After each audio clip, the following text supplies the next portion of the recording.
Hey everyone, Mr. Sujano here, your source for gaming, tech, emulation, and open source news. Let's get started.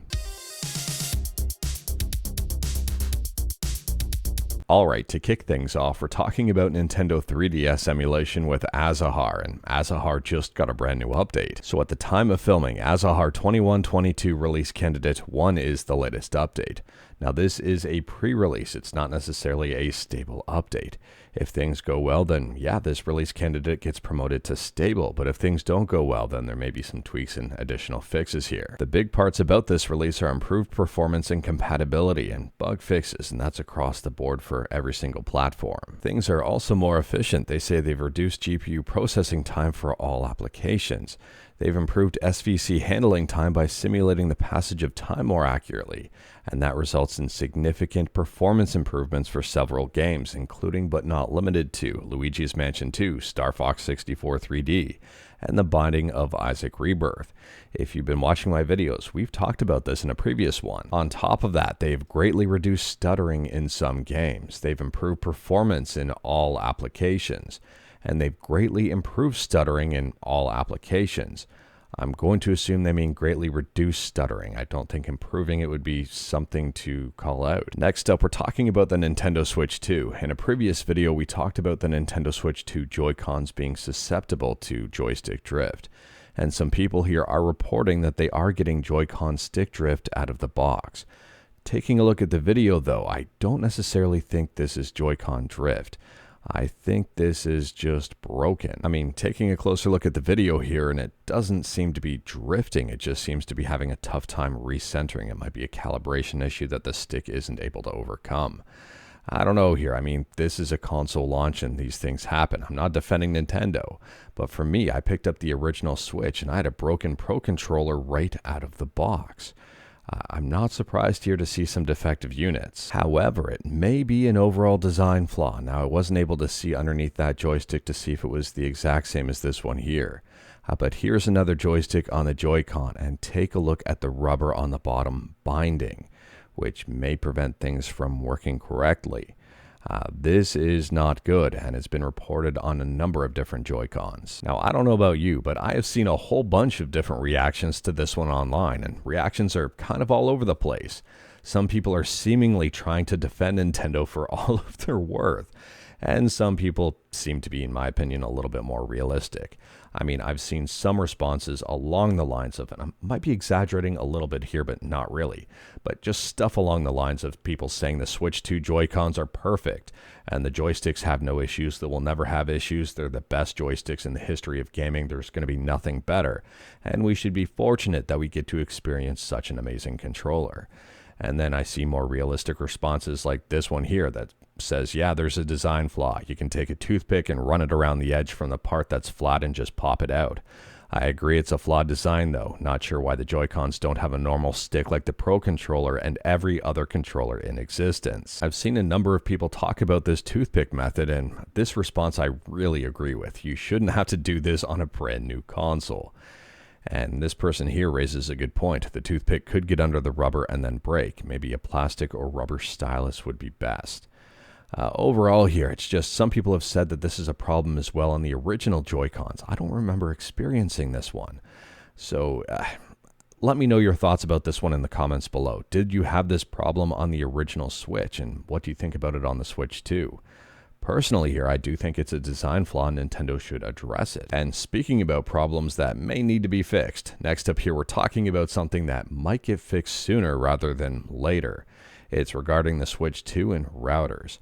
So if for some reason your router has a special character in its name, whether it's a language character or just some sort of special character, the Nintendo Switch is getting stuck in a loop trying to identify it.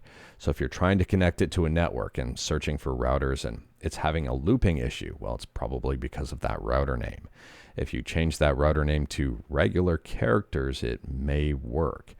I don't know here, I'm assuming this will be fixed in an update, but it seems to be a Nintendo problem. From my understanding, this is a problem in China, but I haven't seen any reports of this happening in North America yet. And if someone else's router has special characters in it that are triggering this loop, that may also be a problem. And some people here in China, I guess, are driving to empty parks or places with no Wi-Fi routers to complete the system transfer or firmware update process. Next up, we're still talking about consoles, but shifting from Nintendo to Microsoft and talking about the recently revealed Asus ROG Xbox Ally and Asus ROG Xbox Ally X. We talked about these ones in previous videos because they were kind of teased earlier on, and now they've been revealed. Unfortunately, we don't have a release date or price just yet, but they say these things are releasing in 2025, so I'm assuming we're going to know fairly soon.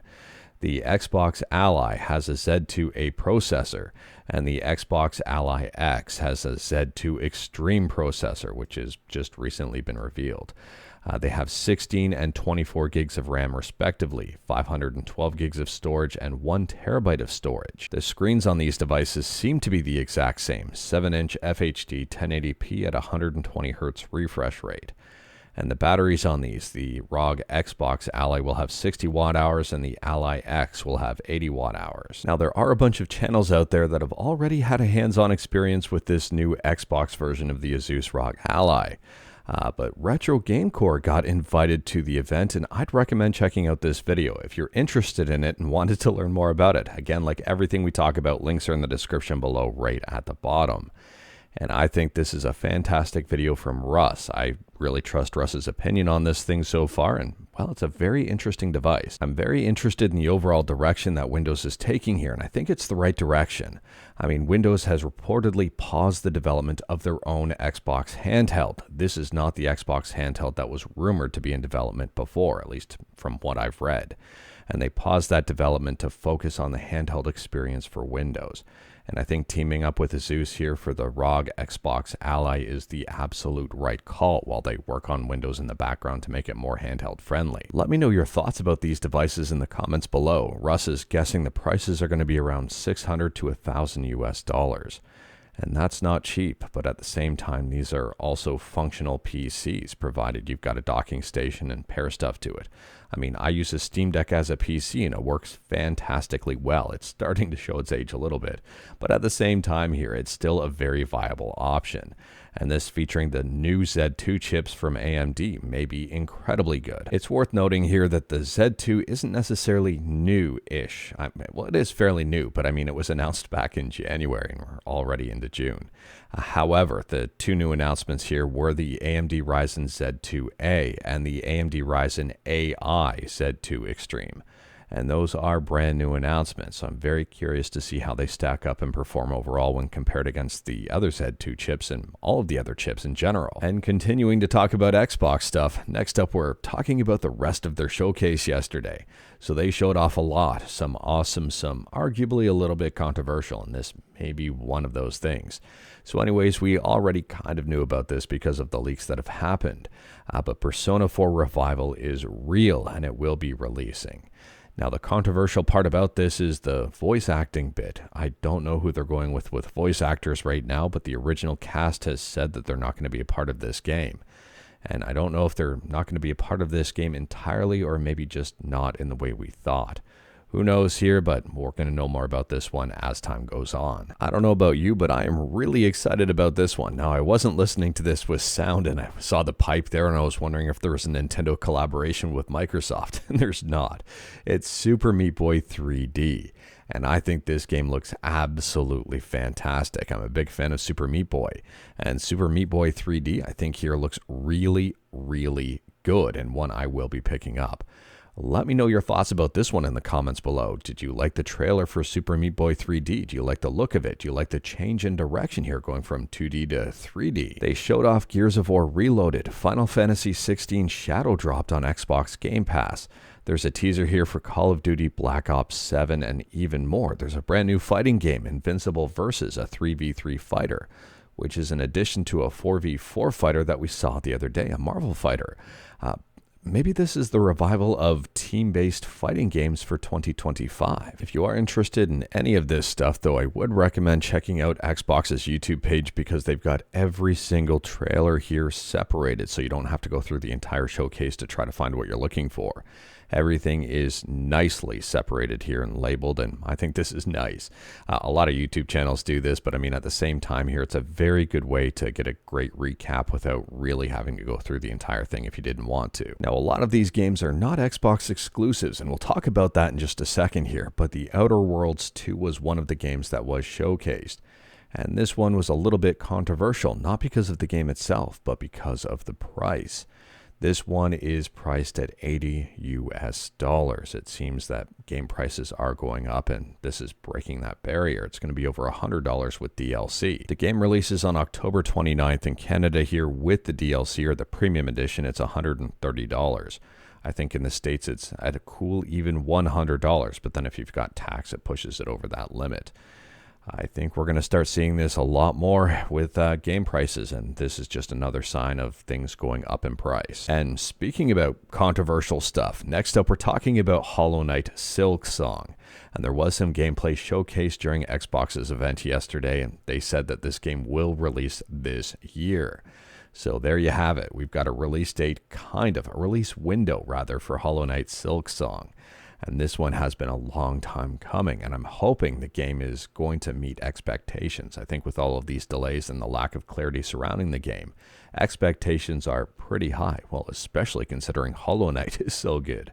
Let me know your thoughts about this one in the comments below. And speaking about rumors and maybe controversial stuff, next up we're talking about Call of Duty Black Ops 7.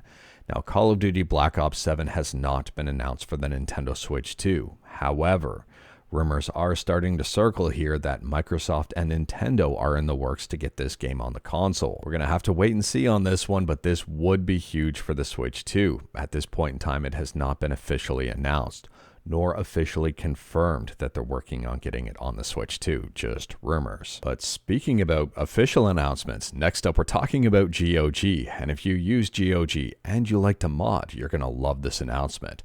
So this comes right from GOG's official Twitter account. Modding is a huge part of PC gaming history, but for many it isn't the easiest thing to do. That's why we're thrilled to introduce another initiative of ours, GOG One Click Mods, a curated selection of premium mods directly packed with the game for the smoothest installation. Now, if you're like me and you hear the word premium, you may think paid, but that may not necessarily be the case. Taking a look at the GOG page, and they say give your game new horizons with free mods. And I would say that these are, they're premium mods. I mean, Fallout London One Click Edition, 100% free. I would say this is a very premium mod. Additionally, if you've got a keen eye, you may have seen the Elder Scrolls Skyblivion as one of the one-click mods as coming soon. For those who may be unaware, Skyblivion is Oblivion within Skyrim. It's a massive mod that I'm really looking forward to. Anyways, here I think the addition of one-click mods is absolutely amazing. Some people are not a fan of services like Nexus mods, and this makes the whole process a lot easier. If you wanted to learn more about this, I'd recommend checking out the GOG video, which is 3 minutes and 41 seconds long. And again, like everything we talk about, links are in the description below right at the bottom, and I'll link this video. But anyways, that is all I've got for you in this one. Straight to the point, all stuff and no fluff. We talked about a bunch today. Feel free to discuss anything we talked about in the comments below. If you like this video, leave a like. If you didn't like this video, leave a like. Hit that subscribe button, check out my other videos. Don't tempt fate, save your state.